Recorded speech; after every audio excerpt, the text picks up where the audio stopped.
This is Nightly Business Report with Tyler Matheson and Sue Herrera.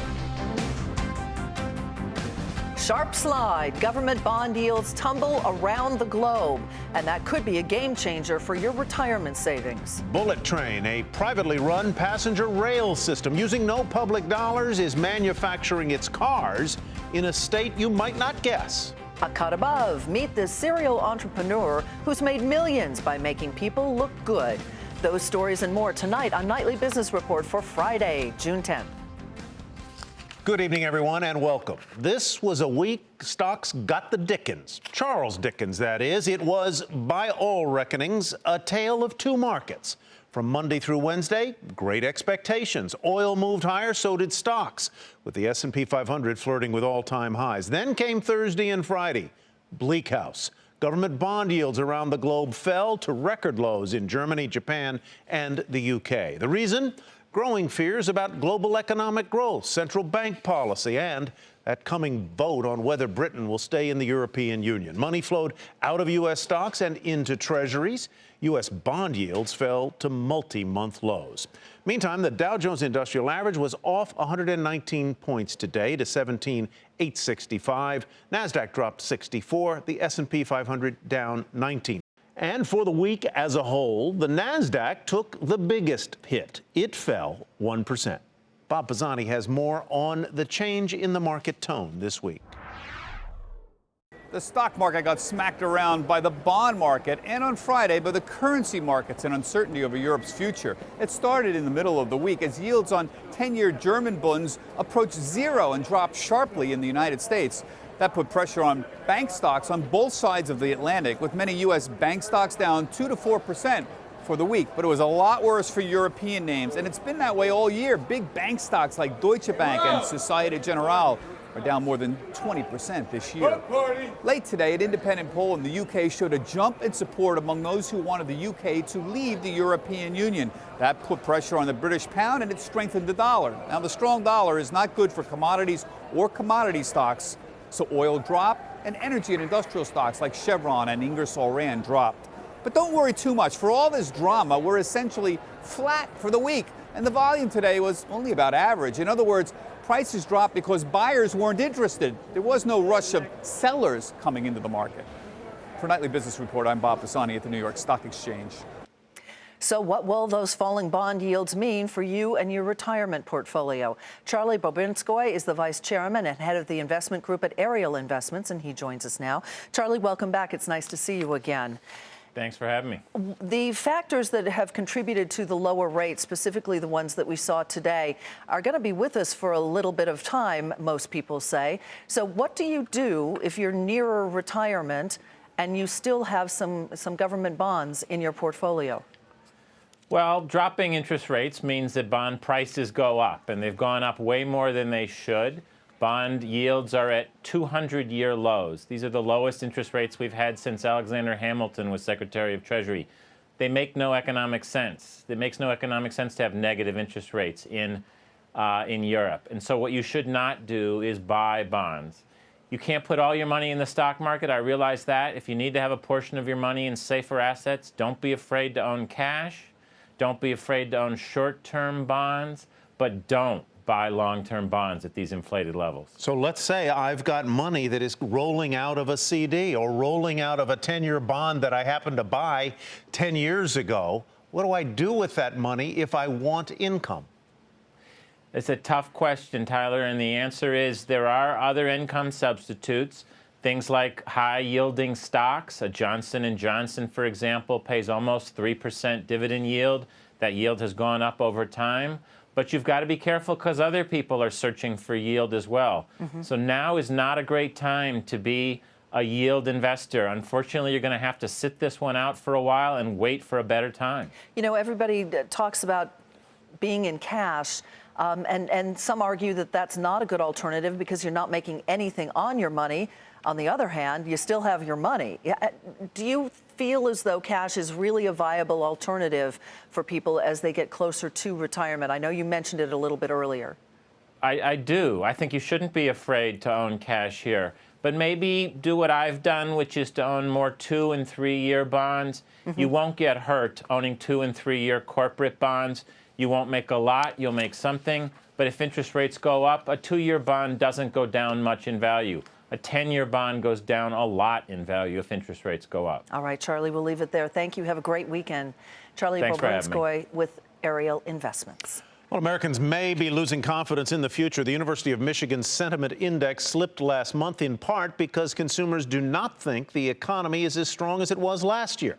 However, the index did come in slightly above expectations because of a slight improvement in wage growth. The Department of Transportation approved 6 airlines to begin flights to Cuba. The airlines got the go-ahead to fly from 5 U.S. cities to 9 Cuban cities other than Havana. Havana routes won't be announced until later this summer. The carriers approved are American, Southwest, JetBlue, Frontier, Silver, and Sun Country. From planes to rail cars, they're central to keeping the economy, people and goods, moving. Those cars, of course, must be made overseas with cheaper labor, right? Wrong. Some passenger rail cars are still built here in the U.S., in a state you might not guess. Let's go all aboard with Jane Wells in Sacramento.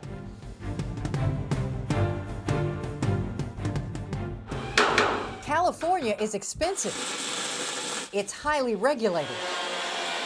It's unfriendly to manufacturing. Yet this is where German industrial giant Siemens is building rail cars. The front end of this is an aluminum front end.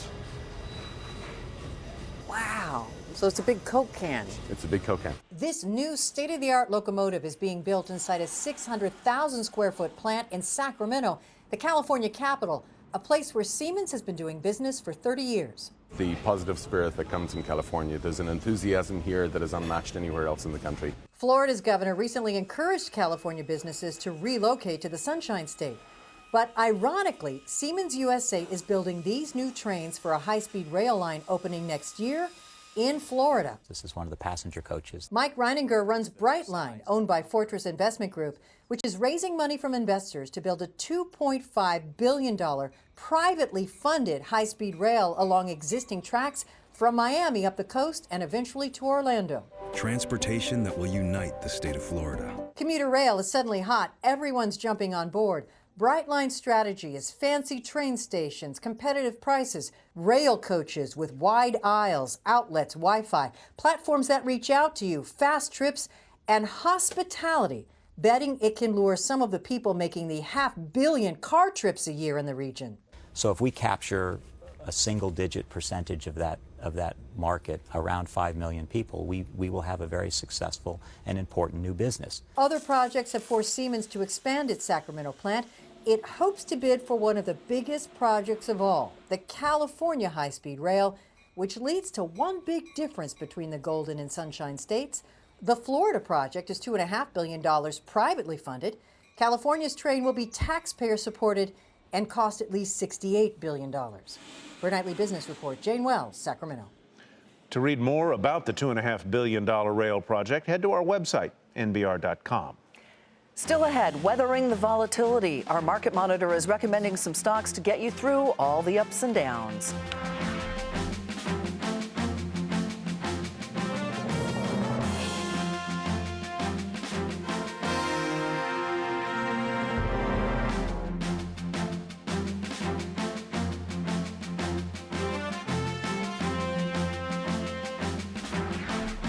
Sad news tonight out of Silicon Valley. Venture capitalist Thomas Perkins has passed away at the age of 84. His firm, Kleiner Perkins Caulfield and Byers, funded some of the biggest names in tech, including Google and Amazon. Early on, he also played a major role in the growth of the computer and the biotech industries. Gawker Media has filed for bankruptcy protection, and the bidding for its assets has begun. The decision comes after a judge ruled that a $140 million jury judgment against the company would stand. That invasion of privacy case was between Gawker and the former professional wrestler Hulk Hogan. According to reports, digital media company Ziff Davis will start the bidding at around $90 million for Gawker. To politics now. Donald Trump took some swings at Hillary Clinton on the campaign trail and on the economy, and Hillary Clinton swung right back. John Harwood watching it all in Washington. Good to see you, John, as always. Trump made some of those comments when he spoke to religious conservatives. What was his message? Well, it was a twofold message. On the one hand, he went after Hillary Clinton, said she wouldn't protect the country from Islamic terrorism. He repeated his description of her as crooked Hillary, said she would raise taxes and hurt the poor in this country, be bad for jobs. But he also was playing defense against a lot of this criticism of his remarks about the judge. And he went out of his way to say, I'm not for discrimination against anyone. Nobody, race, ethnic group should be discriminated against. He was trying to clean up that problem. Elizabeth Warren endorsed Miss Clinton last night, and they had a private meeting today in Washington. Is she really a possibility to become Miss Clinton's running mate? I think you'd have to say she's a possibility, Tyler. I'm personally skeptical that that's where she'll go in the end, but some of this turns on your conception of what's possible in the election. There are some Democrats who think they have a natural majority with the demographic groups that they appeal to, minorities, liberal whites, young people, and that if they can simply mobilize them, and Elizabeth Warren would help that, they can win a narrow victory. Others think it's possible to win a bigger victory, pull over some moderate Republicans, moderate independents. If you're going to do that, you wouldn't pick as polarizing a choice as Elizabeth Warren. You'd go for a safer pick. We will see. John Harwood in Washington. John, have a great weekend. Thank you. You bet. Intel and Apple have an iPhone connection, and that's where we begin tonight's market focus. Intel will reportedly make chips for some versions of Apple's next iPhones. Bloomberg says iPhones using AT&T's network will have chips from Intel, while Verizon iPhones and ones sold in China will continue to use Qualcomm processors. Intel up a dime to 32.04, Apple down nearly 1% at 98.83, Qualcomm off 2% at 53.83. The Federal Trade Commission may green light the merger between Walgreens and its rival pharmacy, Rite Aid. The New York Post says any approval by the FTC would come with conditions. Walgreens up better than 4% at 82.47, Rite Aid gaining about 3.5% to $7.83. Monsanto reportedly rejecting a second takeover offer from the pharmaceutical giant Bayer. Bayer's $62 billion offer for the agricultural company was the same amount it offered back in May. The Wall Street Journal says Bayer has requested business information from Monsanto, but Monsanto says, not until there's a higher bid. Shares of Monsanto off a fraction. They finished today at $109.20. AT&T has reportedly outbid rival Verizon in the second round of offers for the tech giant Yahoo. Reuters says Yahoo is expected to make public its short list of potential suitors in upcoming days. Yahoo down more than 1% to 36.83. Verizon gained 1% to 52.67. AT&T up just a fraction to 40.33. Wendy's says it's found a second case of malware at its payment terminals. The fast food chain now says the number of restaurants affected by the malware is, quote, significantly higher than the 300 previously reported. The software caused fraudulent transactions on some customers' credit and debit cards. Shares of Wendy's down 6 cents to $10.25. Tesla is denying its Model S vehicle has any safety issues with its suspensions. The automaker also denied claims it discouraged customers from reporting the problem. As we told you last night, the National Highway Traffic Safety Administration said it would review reports of the suspension issue. Shares of Tesla fell more than 4% to $218.79. Our market monitor has stock names he says will benefit from rising interest rates, rising energy prices, and stock market volatilities. Michael Muscio, portfolio manager at wealth management firm FBB Capital Partners. Last time, Michael, you were on in February, you recommended Alphabet. That's Google's parent. It's up a fraction. Apple up a little bit, too. Microsoft down a fraction. Basically, break even there. You still like all three of those? We do. We still own all three stocks. The theme back then was tech stocks that were of a good value, that provided some income and growth in an otherwise more expensive tech sector. We still own all three of those. You call the picks you're going to give to us tonight micro plays on macro trends. What do you mean briefly there, please? Yeah, so individual stocks that could benefit or help investors kind of hedge part of their portfolio with some of the bigger picture items that are going on in the economy. Energy prices, interest rate movements, and just general market volatility. All right, let's get to the new stock picks then, Michael. Sure. CME Group is your first one, and you say it's a hedge on market volatility. Yeah, so CME Group runs various exchanges, including the Chicago Mercantile Exchange. The stock benefits when there's a little bit more volatility. The company gets more trading, more activity. And while investors wait, we're expecting them to pay about a 5% yield this year with the special dividend that we expect to receive at the end of the year. Another one in the financial business, TD Ameritrade Holding. Yeah, so this is the interest rate play. The brokerage firms, the discount brokerage firms in particular, are poised to do quite well as short-term rates continue to go up eventually, and also benefit from low-cost advice, relatively speaking, as advisors through TD Ameritrade and their competitors take away business from the brokerage house firms. Next, a hedge on rising energy prices with Schlumberger. Yeah, so Schlumberger is in the oil services industry of energy. They, from a competitive standpoint, are benefiting from a recent breakup of a merger on antitrust concerns of their two biggest competitors, Halliburton and Baker Hughes. And they have a strong balance sheet. They're generating solid cash flow. They're in a bit of a blip here with everything else in the energy space. But if energy is more on an uptrend than a downtrend from here, which we think it is, Schlumberger should outperform. You like these individual stocks. Do you like the market at today's prices? The market as a whole is pretty fairly valued, right? I mean, we think that with no earnings growth and kind of earnings contraction, trading at 16, 17, 18 times, depending on which multiple you're looking at, is pretty expensive. So until we see some overall growth in the market, we'd rather pick individual companies and sectors that we think are poised for growth that's better than what the market is offering. All right, Michael, thanks very much. Michael Muscio with FBB Capital Partners. And coming up, from a barbershop to a multi-million-dollar hair care business, one entrepreneur's hair-raising success story. It's tonight's How I Made My Millions.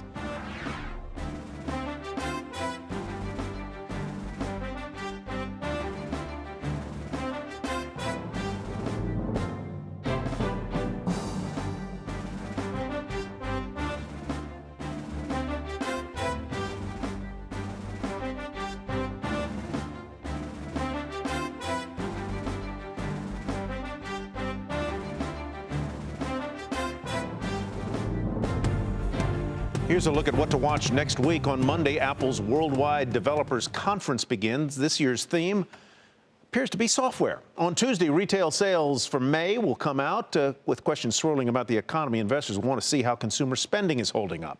Wednesday, the Fed chair holds a news conference following a two-day meeting of policymakers on interest rates, and that is what to watch next week.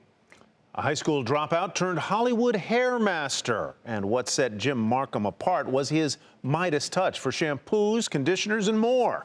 His story in tonight's How I Made My Millions.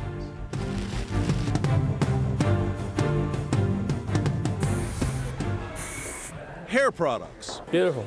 They are Jim Markham's passion. Had some nice texture. And profession. I love it. Looked great.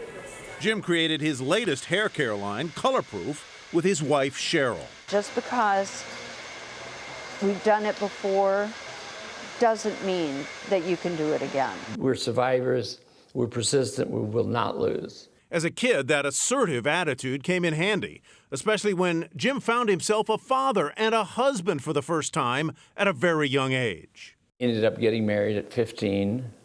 Had a child at 15. So Markham enrolled in barber school and in 1967 opened a small shop in Albuquerque, New Mexico that also sold hair products, like those created by his friend, the celebrity stylist Jay Sebring. He kept Paul Newman and Steve McQueen and Frank Sinatra. But August 1969 brought devastating news. And I heard on the radio Jay Sebring and Sharon Tate killed. Los Angeles and the country were shocked to learn of a grisly trail of murders which included the death of the actress Sharon Tate. Tate and Sebring were murdered by followers of Charles Manson. The brutal killings that haunted the nation suddenly accelerated Markham's career. When he was killed, I was really the only one that could take over. He helped run Sebring's company for several years, but eventually ditched men's products and concentrated on women's hair care with his second wife, Cheryl. What do you think of that? They worked together, as they still do today. I don't love it ABBA Pure and Natural, the Markham's first feminine hair care line, hit the market in 1989, thanks in part to a loan from Cheryl's father. Her father loaned us $150,000. We took about $100,000 down to zero, and then the company started coming up. So it was like any time there we could have failed. 8 years later, they'd made Dad's money back and accepted an offer to buy the business. We thought, wow, you know, sold the company for $20 million, we can retire. And then we realized there's way more to life than that. So, at the turn of the 21st century, they headed back to the lab to invent yet another hair product hit. This one called Pureology, with new technology that helped protect color-treated locks. The fact that it started to keep color in longer was a surprise. We did $57 million in our 6th year, and then L'Oreal offered us a lot of money, and we sold. It was enough to buy this Southern California home with incredible views overlooking the Pacific and a few other big-ticket toys, but still not enough to make these serial entrepreneurs want to retire. It's got to go in the shampoo. It's so good. Markham's 5th hair product line, Colorproof, began rolling off assembly lines in 2012. 4 years later, its retail sales hover around $44 million a year. Every product I ever had always was much better than the one before. So I've been doing that all my life. I won't give up. Just keeps doing it over and over. One of Jim Markham's early secrets to success was to offer free haircuts to celebrities, a risky move that paid off. Once he got them hooked, he charged them $55 a cut back in the mid-'70s. That would be about $250 in today's market. Well, he's made a lot of millions, and speaking of millions, you'll have to pay up to have lunch with billionaire investor Warren Buffett. His annual lunch auction has drawn offers exceeding $2.5 million. The bidding on eBay, which ends late tonight, has already topped last year's winning bid. The proceeds go to a San Francisco-based charity that helps with the homeless. And that will do it for Nightly Business Report tonight. I'm Sue Herrera. Thanks for joining us. And we want to remind you, this is the time of year that your public television station seeks your support. And I'm Tyler Matheson, and we here at NBR thank you for your support. Yes. Have a great weekend, everybody. We'll see you Monday.